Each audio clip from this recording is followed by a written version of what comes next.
What is up, you guys? The Dark Side here, back in with another action figure review, and today we're taking a look at the DC Multiverse Collector Connect Killer Croc Katana.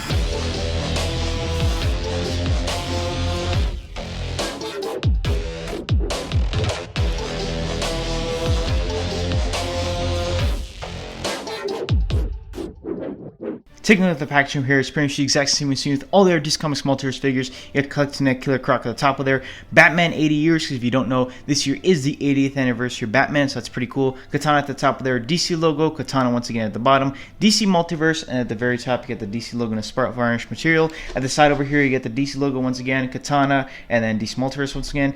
Same thing at the other side, just with the window box going along. At the back over here you got all the other figures in these Collector Side of this wave. And now that we've done reviews of all the figures inside this wave, I'm pretty sure you guys know what's going to be coming up next. I have done reviews on all these figures up here, so be sure you go and check it out after this video. Anyway, you do get the Katana up here along with a little bio that you can read by pausing it now. And also you got the warnings at the bottom of there. And then at the very bottom you got a whole bunch of copyright info along with the UPC code. Without further ado, guys, let's take a look at this figure. So here's Katana outside the package over here, and I gotta say, not the most impressed with this figure over here. There's definitely some stuff that Mattel could have done better with this Katana figure. Probably the weakest one of the wave, but I won't confirm that as of right now. I will confirm it when I do my ranking of all the figures inside the wave. But anyways, if you don't know who Katana is, she is just another superhero, I guess you could say. She has been in the Justice League, she's been in Suicide Squad, and she's most well known to be a part of the Outsiders team, so Batman's team, kind of like Batman's own Justice League. But yeah, she's most well known to be in there. She's been working with Batman for a while now, so I'm guessing that's why they put her into this Batman 80th wave over here. Anyways, in terms of her accessories over here, she does come with a substantial amount. She does come with her Soul Taker sword over here, and basically what this sword has to do with is every single person that it kills, their soul is stuck inside the sword. Anyway, it's looking pretty okay for the most part. I mean, paint detailing seems pretty clean for the most part. I think it could have used a bit more of a wash inside the sword over here. Looks a little bit too plastic for my taste, but overall, not a bad sword by any means. She also does have a hand over here that she can use to hold the sword, and basically you can just take out this fisted hand on her right hand over here, and then you can just stick that right in there and then put the sword inside of her hand like so, and she holds it pretty well. Anyways, taking a closer look at the figure over here, as you can see, head sculpt is probably the best thing about this figure over here. It has a nice wash throughout the hair. You can't really see it on camera, but she does have like a blue wash throughout the hair. Her paint on her face looks very clean, especially on the mask, seeing as it does use some white. All the paint on there has turned out pretty clean for the most part, and I really like all the different kinds of like shiny paint slash flat paints that they used, so it looks really good for the most part.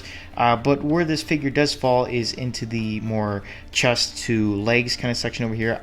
I don't know, man, it does look a little bit plain for my taste. I don't like the fact that it's all just one flat black.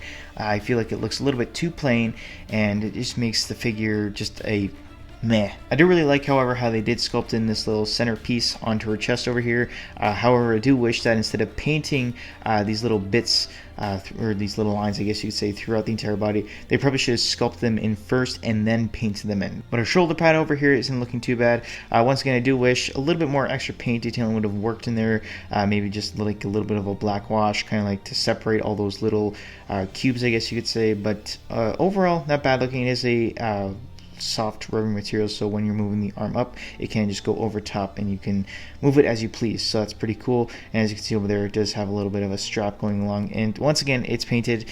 I do wish it was sculpted once again, but you also do get the gauntlets over here. This is looking pretty good for the most part. Really like the sculpting detail in there again, but once again, I wish that it did have some wash going throughout it, because it does look a little bit too plasticky for me. But then you also get the hand over there, some pretty good clean paint detailing going along once again, and at this other side over here, it's all black.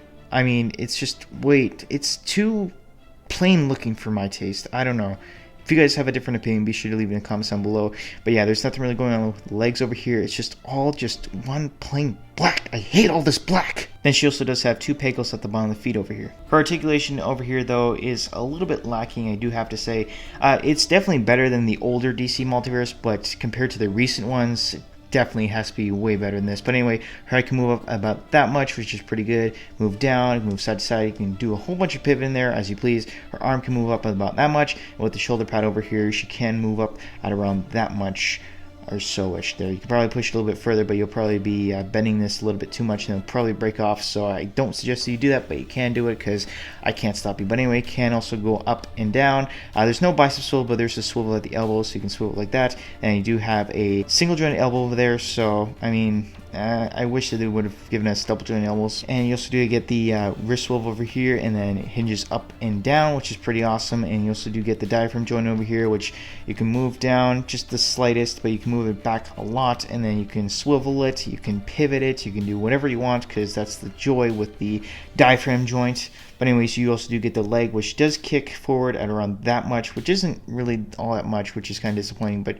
she can't really kick back. But you also can do the splits over here, which is pretty good to say the least. I mean, I wish it could have like stretched out a little bit longer than that, seeing as she is kind of like a ninja, I guess you could say. But I mean, I won't have her in that crazy of a pose, so it doesn't really matter all that much. But anyway, you do get a thigh swivel over here, which is pretty good. Double jointed knees, as you can see over here, which is pretty cool. And then she also does have the hinges on the ankles over here, which is down and up, and she can swivel, and there's no ankle pivot. Anyways, here's Katana compared to her live action appearance from the Suicide Squad movie. This is also part of the DC Multiverse line. This is the one that came out in 2016, in line with the Suicide Squad movie. So as you can see, there she is, how she transitioned from the comic book onto the screen. And if you were curious as to how tall this Katana does stand, she stands at around 6.5 inches tall. Anyways, final thoughts on Katana over here. I do think that you really need to be a fan of the character in order to adore this figure. I'd have to say this is probably one of the weaker figures inside the wave, but that's just my personal opinion. I really like how the head sculpt turned out, though. It's a major plus in the figure. However, I do think that the paint and the sculpting isn't as great as what we've been seeing with this Multiverse line. I really don't like all the flat black that we're getting, and I know it's a skin-tight suit, but they could have at least done like a little bit of different paint throughout. I mean, it just looks too plain for my taste. Especially the fact that with all these lines over here, they only painted them on and not sculpted them.